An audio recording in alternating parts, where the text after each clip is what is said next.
Hi everyone, here we've got DOOGEE X80 and let me show you how to allow unknown sources on this device.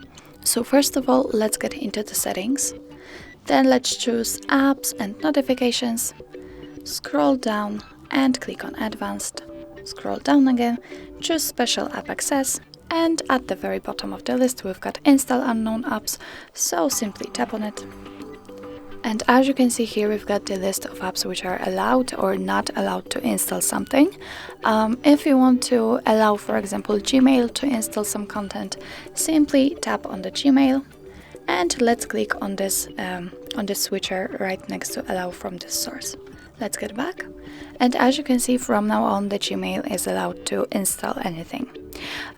If you want to turn it off, nothing easier, tap on it again and click on the switcher. Let's get back. And as you can see, from now on you are not allowed to install anything from the Gmail. So that's all.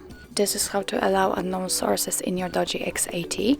Thank you so much for watching. I hope that this video was helpful, and if it was, please hit the subscribe button and leave the thumbs up.